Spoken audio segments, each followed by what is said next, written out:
इसमें आपको मैं न्यूक्लियोटाइड मेटाबॉलिज्म बताऊँगा इस वीडियो में। न्यूक्लियोटाइड मेटाबॉलिज्म जो है ये माइनर टॉपिक है, तो आपने इसको माइनर के लिहाज से ही करना है। ये सारा शुरू से जो है ये आप एक दफ़ा रीड कर लें, कोई इतना काम का नहीं है, सारा का सारा फ़ुज़ूल है यहाँ तक। तो आगे ये यहाँ से काम शुरू होता है, ये आपने अच्छे से पढ़ना है यहाँ से। ये जो है आपने यहाँ तक कर लेना है, ये सारी थ्योरी आपने अच्छे से करनी है। इसमें जो है ये डायग्राम जो है सिंथेसिस जो है, ये सिंथेसिस आपने नहीं करनी। सिंथेसिस में आपको अगर आप स्टेप्स याद कर लें तो अच्छी बात है, नहीं कर सकते तो जस्ट मोस्ट रेगुलेटेड ये एक ये स्टेप हो गया।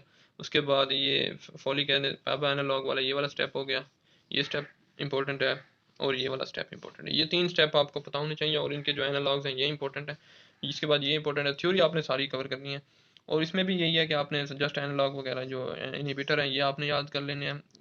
अगर आप वैसे याद करना चाहें तो ठीक है, वरना आती नहीं है, इसमें से पूछते नहीं क्योंकि मोस्ट डिफिकल्ट चीज़ है ये। इसके बाद यहाँ से जो मोस्ट इंपॉर्टेंट चीज़ है वो प्यूरिन सैल्वेज पाथवे, ये बहुत इंपॉर्टेंट है। और न्यूक्लियोटाइड डीऑक्सीराइबोज न्यूक्लियोटाइड सिंथेसिस ये बहुत इंपॉर्टेंट है।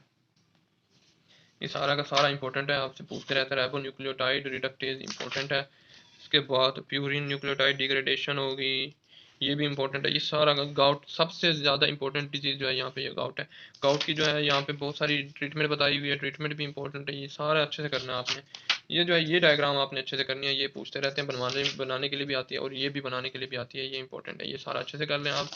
और यहाँ तक उसके बाद जो है आपका माइनर टॉपिक दूसरा जो है वो ये है बायोएनर्जेटिक्स। बायोएनर्जेटिक्स में ये आपसे ये वाली चीज़ें जो है शुरू वाली फजूल हैं, ये आपसे कोई नहीं पूछता। आपने जो है मेन जो है यहाँ से इलेक्ट्रॉन ट्रांसपोर्ट चेन तक चेन से शुरू करना है।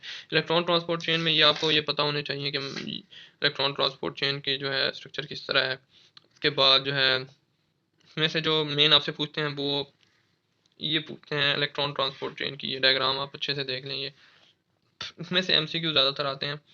और जो है ये SCQ के लिए ये जो है ये डायग्राम बनाने के लिए आ जाती है। और उसके बाद ये सारा आपने अच्छे से करना है, 3-4 सफ़े ही हैं, ये अच्छे से कर लीजिएगा। और ये जो इनहिबिटर दिया हुआ है ये मोस्ट इंपॉर्टेंट है, हमारे लास्ट टाइम प्रॉफ में भी आया था, SCQ था ये पूरा, हमने ये डायग्राम बनानी थी, ये इंपॉर्टेंट है। इसके बाद जो है ये रेडॉक्स फ्री एनर्जी, ये जस्ट आप रीड कर लें, ये इंपॉर्टेंट नहीं है। ये यहाँ से फ्री एनर्जी यहाँ से यहाँ तक ये इंपॉर्टेंट नहीं है। केमी ऑस्मोटिक सिंथेसिस इंपॉर्टेंट है, यहाँ से लेके शुरू हो जाता है इंपॉर्टेंट। और ये सारा यहाँ तक इंपॉर्टेंट है।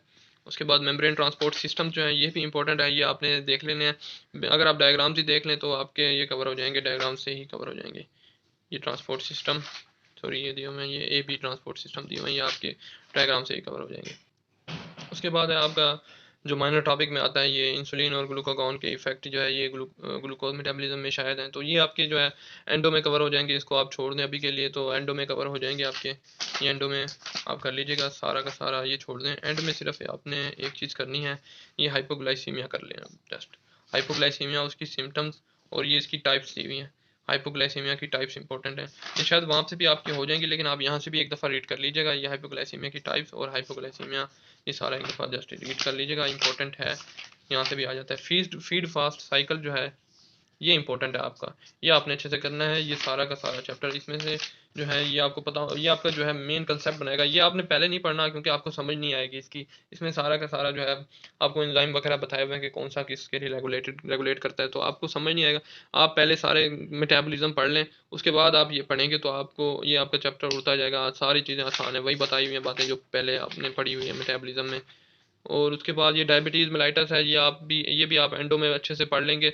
आपने जस्ट यहाँ से ना ये टेबल कर लेनी है बस, ये टेबल इनफ है। और उसके बाद यहाँ पे आपसे जो है ट्रीटमेंट में पूछ लेते हैं थोड़ा ज़्यादा, तो ट्रीटमेंट आप ये कर लीजिएगा। ट्रीटमेंट यहाँ पे दिया हुआ है, ये ट्रीटमेंट इंपॉर्टेंट है, ट्रीटमेंट यहाँ से कर लीजिएगा। और काजेज ऑफ इंसुलिन रेजिस्टेंस ये भी वैसे वहाँ से हो जाएंगे, आपके एंडो में कवर हो जाएंगे काजेज ऑफ इंसुलिन रेजिस्टेंस। तो ये चैप्टर भी आपका हो गया। ओबेसिटी करना नहीं है आपने, ये फर्स्ट ईयर का शायद टॉपिक था, तो ये छोड़ दें ओबेसिटी।